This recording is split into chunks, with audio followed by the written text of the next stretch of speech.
मुझे लगता है कि हमारे हरिओम पवार पर महंगाई का पूरा असर है। इस समय हर चीज की कीमत बढ़ रही है। बहनों भाइयों, शायद उसी रौ में उन्होंने हमारी भी कीमत बढ़ाने की कोशिश की है। पूज्य स्वामी बाबा रामदेव जी, आचार्य बालकृष्ण जी और हिंदुस्तान जिसकी ओर आशा नहीं बल्कि विश्वास से नजरों से देख रहा है, ऐसे हमारे भावी प्रधानमंत्री आदरणीय नरेंद्र मोदी जी, आदरणीय वेद प्रताप जी वैदिक,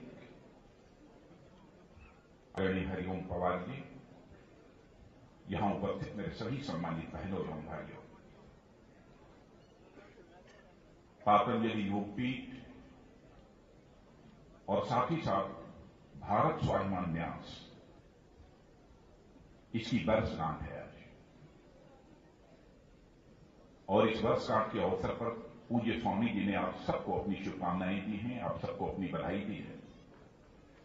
लेकिन जहां तक मैं भारतीय स्वाभिमान न्यास के बारे में जानता हूं, पूज्य स्वामी जी ने भारतीय स्वाभिमान न्यास की स्थापना इसलिए की ताकि इस न्यास के माध्यम से भारतीय पुनर्जागरण और भारत के पुनर्निर्माण का शंखनाद किया जा सके, इसलिए भारत स्वाभिमान न्यास की उन्होंने स्थापना की थी।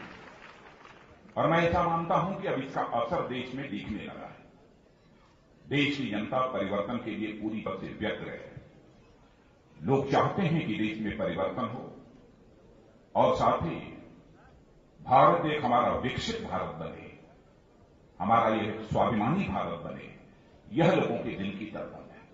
यदि हम विकास की बात करते हैं तो केवल आर्थिक विकास की बात नहीं करते हैं, बल्कि हम विकास की बात करते हैं तो आर्थिक के साथ साथ आध्यात्मिक विकास की बात करते हैं। और सचमुच यदि हम भारत को जगत गुरु के पद पर पुनः आसीन करना चाहते हैं तो केवल आर्थिक विकास होने से हमारा भारत कभी भी जगत गुरु के पद पर आसीन नहीं हो सकता है। यदि आसीन हो सकता है तो जब आर्थिक विकास के साथ साथ इसका आध्यात्मिक विकास होगा, तभी भारत जगत गुरु के पद पर आसीन हो सकता है। इसलिए हम ये दोनों चाहते हैं। जहां तक हमारे भारत के वैभव का प्रश्न है, कौन इस सच्चाई को नकार सकता है? भारत 17वीं शताब्दी के अंत तक इतना समृद्धशाली भारत था कि विदेशी आक्रमणकारी अपने आप भारत की ओर खींचे चले आते थे। 17वीं शताब्दी के अंत तक भारत में यही हालत थी। भारत के बारे में कहा जाता था कि भारत यह सोने की चिड़िया है, भारत में दूध की नदियां बहती हैं। लेकिन अंग्रेजों के आने के बाद हमारे भारत की अर्थव्यवस्था को जिस तरीके से अंग्रेजों ने खोखला किया है, उससे भी हम परिचित हैं। 16 साल, 18 साल, 21 साल के नौजवानों ने हंसते हंसते फांसी के फंदे को चूम कर इस भारत माता के पैरों में पड़ी दास्ता की बेड़ियों को काटने का काम किया था। तब जाकर भारत आजाद हुआ। उनकी सोच थी, उनका सपना था कि भारत जब आजाद हो जाएगा तो पुनः 17वीं शताब्दी के अंत का जो हमारा समृद्धशाली भारत था, स्वाभिमानी भारत था, वैसे ही समृद्धशाली और स्वाभिमानी भारत का हम निर्माण करेंगे। यह उनका एक सपना था। लेकिन आजादी हासिल होने के 67 वर्षों के बावजूद उनके हम इस सपने को पूरा नहीं कर पाए। हम क्यों नहीं पूरा कर पाए हैं? इस संबंध में मैं समझता हूं कि हम सभी को गंभीरतापूर्वक विचार करने की आवश्यकता है। और मैं आपको याद दिलाना चाहूंगा कि जिस समय 15 अगस्त 1947 को आजादी हासिल हुई थी, उसी समय आजादी हासिल होने के बाद महात्मा गांधी ने कहा था कि जिस कांग्रेस के झंडे के तले हमने आजादी की लड़ाई लड़ी है, अब आजादी हासिल हो चुकी है, कांग्रेस को भंग कर देना चाहिए और किसी एक नई राजनीतिक पार्टी का गठन किया जाना चाहिए। लेकिन कांग्रेस के मित्रों ने महात्मा गांधी की बात को अनसुनी कर दिया, उनकी बात को नहीं माना। उसी कांग्रेस के नाम से ही हिंदुस्तान में पार्टी चलती है। 67 वर्षों में 55 वर्षों से अधिक समय किसी एक राजनीतिक पार्टी ने हुकूमत किया है तो वह कांग्रेस पार्टी ने हुकूमत किया है। बहनों भाइयों, 55 वर्षों का समय किसी देश का भविष्य बनाने के लिए, किसी देश का चित्र बदलने के लिए यह कोई कम समय नहीं होता है। और हालात इस प्रकार के पैदा हुए, प्रधानमंत्री तो बहुत सारे हुए, लेकिन मैं समझता हूं एक परिवार को छोड़कर जो दूसरे प्रधानमंत्री जो इस देश में भी उन्हें जो मान्यता प्राप्त होनी चाहिए वह मान्यता कांग्रेस की सरकारों के रहते नहीं प्राप्त हो पाई। और मैं तो यह भी कहना चाहूंगा कि इस देश के लोकतंत्र को एक परिवार ने पूरी तरह से हाईजैक कर दिया है। भारत में भी गरीबी बढ़ी है, भारत में भी बेरोजगारी बढ़ी है, भारत में भी आर्थिक विषमता बढ़ी है। उसके लिए कांग्रेस पार्टी जहां तक जिम्मेदार है, वही लंबे समय तक जिस परिवार ने हुकूमत की है वह परिवार भी इसके लिए जिम्मेदार है। हमें यह संकल्प लेना पड़ेगा कि हम भारत के लोकतंत्र को किसी के द्वारा हाईजैक किसी भी सूरत में नहीं होने देंगे। और आज इस देश के जैसे हालात हैं उससे आप सब अच्छी तरह परिचित हैं। इतना मैं जरूर आपको विश्वास दिलाना चाहता हूं, भारतीय जनता पार्टी जिसका मैं अध्यक्ष हूं, वह भारतीय जनता पार्टी यह मानकर चलती है कि भारत का आर्थिक विकास और आध्यात्मिक विकास दोनों साथ साथ होना चाहिए। इसलिए जिस विचारधारा को स्वीकार करके हमने इस देश में राजनीतिक यात्रा प्रारंभ की है, वह हमारी विचारधारा भारत की सांस्कृतिक धारा से जुड़ी हुई है। भारत की सांस्कृतिक धारा से हमने अपने को अलग नहीं किया। इसीलिए मैं आर्थिक विकास और आध्यात्मिक विकास दोनों की चर्चा आप सबके सामने मैं यहां पर कर रहा हूं। वैसे इस देश में 6 वर्षों तक हम लोगों ने सरकार भी चलाई है। आदरणीय अटल बिहारी वाजपेयी जी हमारे प्रधानमंत्री रहे। उन सब सारी चीजों का उल्लेख नहीं करना चाहूंगा, लेकिन इतना मैं जरूर आपको बताना चाहता हूं, स्वतंत्र भारत के इतिहास में कभी भी जीडीपी की ग्रोथ रेट इतनी नहीं रही है जितनी कि आदरणीय अटल बिहारी वाजपेयी जी के शासनकाल में इस हिंदुस्तान में जीडीपी की ग्रोथ रेट है। और शायद आपको इस बात की भी जानकारी होगी, हमारा देश fiscal deficit, current account deficit के संकट से जूझ रहा है, लेकिन वह एक ऐसा अवसर था जब Bharat current account deficit country नहीं था, बल्कि भारत एक करंट अकाउंट सरप्लस कंट्री बन गया था। वह एक ऐसा भी समय था कि 1998 से लेकर 2004 के बीच 6 करोड़ 70 लाख नौजवानों को रोजगार का अवसर मिला था। लेकिन वहीं पर 2004 से लेकर 2010 कांग्रेस नेतृत्व की यूपीए की सरकार में केवल 27 लाख रोजगार के नए अवसर सृजित हुए। यह केवल एक छोटा सा नमूना मैंने आप सबके सामने रखा है। बहनों भाइयों, हम कैसे विकास करेंगे, हम भारत को कैसा विकसित भारत बनाना चाहते हैं, बहुत लंबा भाषण इसके बारे में तो मैं नहीं करूंगा, लेकिन इस देश के दूसरे राज्यों में भी हम सरकार चला रहे हैं। एक राज्य हमारा गुजरात, कौन इस सच्चाई को नकारेगा कि सचमुच विकास के संदर्भों में आज इस हिंदुस्तान का मॉडल स्टेट यदि कोई कहा जाता है तो उस राज्य का नाम है गुजरात। हमारे मध्य प्रदेश में चले जाइए, छत्तीसगढ़ में चले जाइए, गोवा में चले जाइए, तुलना कर लीजिए। गवर्नेंस के मामले में, शासन चलाने के मामले में कौन सी राजनीतिक पार्टी सबसे बेहतर है। और मैं ही ये नहीं कह रहा हूं, भारत के ही नहीं बल्कि दुनिया के राजनीतिक विश्लेषक इस सच्चाई को स्वीकार करने लगे हैं कि भारत के अंदर अन्य राजनीतिक पार्टियों से बेहतर सरकार चलाने वाली यदि कोई पार्टी है तो उस पार्टी का नाम भारतीय जनता पार्टी है। यह सभी अब इस सच्चाई को स्वीकार करने लगे हैं। भारत कैसा था, भारत हमको कैसा बनाना है, इसका चित्र हम लोगों के सामने पूरी तरह से स्पष्ट है। उसकी भी बहुत विस्तार में जाकर आप सबके सामने कोई चर्चा नहीं करना चाहूंगा। हम भी चाहते हैं केवल नेतृत्व ही न बदले, बल्कि व्यवस्था में भी परिवर्तन हो। व्यवस्था में परिवर्तन, हम केवल आर्थिक व्यवस्था में परिवर्तन नहीं चाहते हैं, हम आर्थिक व्यवस्था में भी परिवर्तन चाहते हैं, हम राजनीतिक व्यवस्था में भी परिवर्तन चाहते हैं, हम न्यायिक व्यवस्था में भी परिवर्तन चाहते हैं और हम प्रशासनिक व्यवस्था में भी परिवर्तन चाहते हैं। हम एक समग्र और समेकित परिवर्तन व्यवस्थाओं में चाहते हैं। यह भारतीय जनता पार्टी की एक अपनी सोच है। भ्रष्टाचार एक अहम सवाल है। मैं बैठे बैठे यही सोच रहा, जानकारी जब मुझे दी गई, वैसे मुझे पहले से इस बात की जानकारी थी कि हमारे आचार्य बालकृष्ण वनस्पतियों के बारे में बहुत अधिक जानकारी रखते हैं और आयुर्वेद की वनस्पतियों के माध्यम से बहुत सारी दवाएं उन्होंने बनाई हैं, बहुत सारे उन्होंने कैप्सूल्स बनाए हैं जिसको खाने के बाद बड़े से बड़ा रोग ठीक हो जाता है। तो मैं बैठे बैठे सोच रहा था कि आज जब मैं खड़ा होऊंगा बोलने के लिए तो आचार्य बालकृष्ण जी से मैं कहूंगा कि एक ऐसा हर्बल कैप्सूल तैयार कीजिए ताकि यदि कोई बहुत बड़ा भ्रष्टाचारी है तो आप घोटालेबाज है तो घोटाला करना छोड़ दे। कम से कम ऐसा एक हर्बल कैप्सूल तैयार। लेकिन भाइयों, इसका सचमुच सही इलाज यदि कोई कर सकता है तो वह भारतीय जनता पार्टी ही करेगी, क्योंकि हम लोगों के दिल में एक तड़पन है।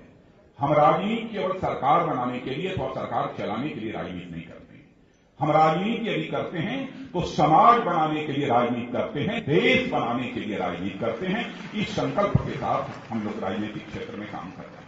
मुद्दे बहुत सारे हैं, मैं बहुत ही संक्षेप में अपनी बात रख रहा हूं। मुद्दे बहुत सारे हैं। काले धन का यहां तक सवाल है।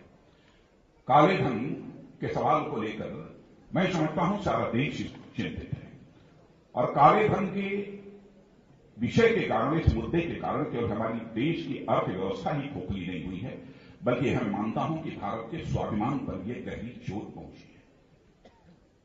काले धन की चुनौती को भारतीय जनता पार्टी ने भी स्वीकार न किया होता तो शायद हमारे आदरणीय अडवाणी जी ने काले धन के सवाल को लेकर सारे देश में एक जागरूकता पैदा करने के लिए उन्होंने यात्रा प्रारंभ न की होती। लेकिन हां, पूज्य स्वामी जी, मैं इतनी बात विश्वास के साथ कह सकता हूं। मैं सारी बात यहां पर नहीं रखना चाहूंगा, क्योंकि अभी हमारे मोदी जी भी यहां पर बोलने वाले हैं। इस संबंध में विस्तारपूर्वक वह सारी चीजों की चर्चा करेंगे। लेकिन इतना ही आपसे मैं कहना चाहूंगा कि काला धन का जहां तक सवाल है, यह हम लोगों के लिए चुनौती है, और हम ऐसे हालात पैदा करेंगे कि काला धन पैदा होने ही न पावे, और जो काला धन है उसका समाज के लिए और देश के लिए उपयोग हो। उसको कैसे राष्ट्रीय संपत्ति घोषित किया जा सकता है, क्या होगा, इनकी सारी पहलुओं पर भारतीय जनता पार्टी निश्चित रूप से विचार करेगी। टैक्स रैशनलाइजेशन, करों का यहां तक प्रश्न है। आपने कहा कि सारे टैक्सेस को समाप्त करके एक ट्रांजैक्शन टैक्स लगाया जाना चाहिए। सचमुच जब एक बार पहले भी आपसे चर्चा हुई थी तो यह तरीका अथवा यह विकल्प जो ट्रांजैक्शन टैक्स का है बहुत ही अच्छा है, और भारतीय जनता पार्टी भी सचमुच यही चाहती है कि टैक्सेशन का बोझ जनता के ऊपर न रहे। यह तो हम लोगों की भी अपनी सोच है, लेकिन इस संबंध में जो भी विचार करके जहां पर इसमें कमियां होंगी, जहां कुछ भी दुरुस्त करना होगा, वो तो भारतीय जनता पार्टी उस पर विचार करके जो भी करना है वो तो करेगी। तीसरी बात मैं आता हूं किसानों के संबंध में। आपने कहा है, और मैं आपको स्मरण दिलाना चाहता हूं कि 2003 में जब भारत सरकार में मैं कृषि मंत्री था, बहनों भाइयों, मैंने अपने अधिकारियों को बुलाया, और अधिकारियों को मैंने बुलाकर कहा कि यदि किसी दुकान का बीमा हो सकता है, दुकान जल जाने पर यदि बीमा कंपनी के द्वारा उसकी भरपाई की जा सकती है, उसकी क्षतिपूर्ति की जा सकती है, गाड़ी और मोटर का भी इंश्योरेंस हो सकता है, उसके जल जाने पर, बर्बाद हो जाने पर उसकी बीमा कंपनी के द्वारा भरपाई हो सकती है, तो क्या ऐसा नहीं हो सकता कि हमारे किसान के खेत की भी एक न्यूनतम आमदनी पहले से तय कर दी जाए? तो मुझे याद है कि हमारे सचिव ने उस समय यह कहा था कि सर यह कैसे हो सकता है। तो उस समय मैंने सचिव को कहा था, मैं तो नहीं जानता हूं, लेकिन इतना मैं जानता हूं कि परमात्मा ने जब इस धरती पर समस्याएं पैदा की हैं, तो परमात्मा ने समस्या पैदा करने के पहले ही इस धरती पर उसका समाधान भी पैदा किया है। यह आप सबका काम है कि उस समाधान की तलाश कीजिए। और एक नई स्कीम उस समय हमने निकाली थी, लेकिन ज्यों ही यह हमने स्कीम 20 जिलों में लागू की थी, 2 महीने के बाद ही चुनाव हुआ और हमारी सरकार चली गई थी। कांग्रेस के कई मित्रों ने हमारी उस स्कीम की सराहना की है।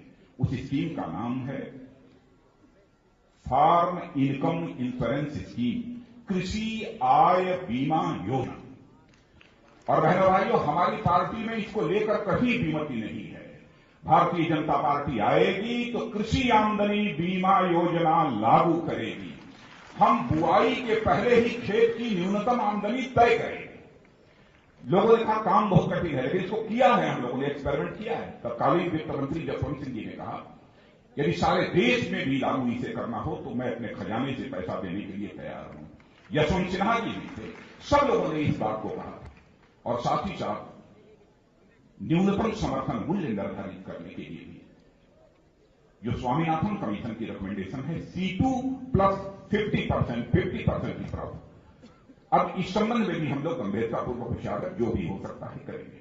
प्रश्न भाषा का है। हम इस बात सच्चाई को स्वीकार करते हैं कि भाषा व्यक्ति के सोच और चिंतन को भी प्रभावित करती है। व्यक्ति के सोच और चिंतन को भी प्रभावित करती है। हमारी जो भी मातृभाषाएं हैं, जो भी हमारी भाषाएं हैं, भारतीय भाषाएं, सारी भारतीय भाषाओं को प्रोत्साहन दिया जाना चाहिए। एक अपने शासनकाल का उदाहरण मैं बतलाना चाहता हूं, जिसका प्रस्ताव हमने तैयार किया था, लेकिन आगे इसको कैसे करना, क्या करना, किस रूप में करना, इस संबंध में तो हम लोग विचार करेंगे। देखो, उत्तर प्रदेश में जो मैंने किया था और उसको आगे लागू करने वाले थे, लेकिन वो नहीं हो पाया, वो पड़ा हुआ है अभी तक।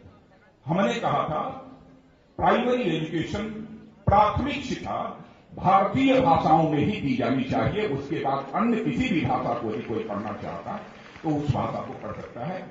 यह जो है हम लोगों की सोच है।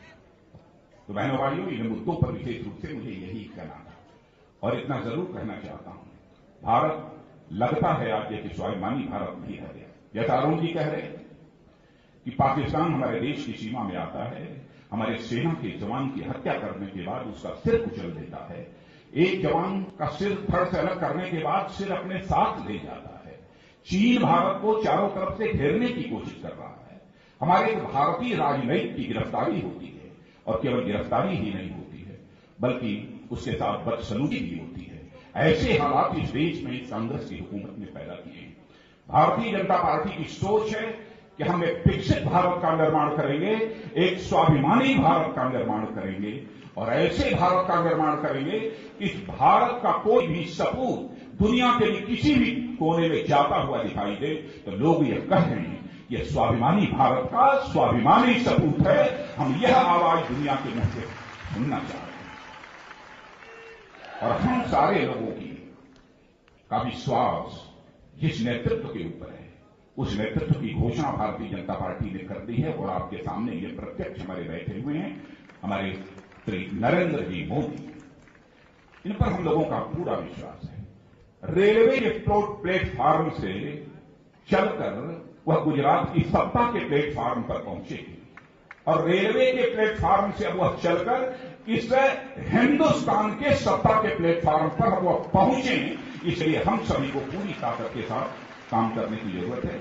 इन्हीं शब्दों के साथ पूज्य स्वामी जी, आपने जो यह बहुत ही गहन चिंतन मनन करने के बाद जो यह फैसला किया है वह देश के हित में है। मैं इसके लिए आपके प्रति आभार व्यक्त करता हूं।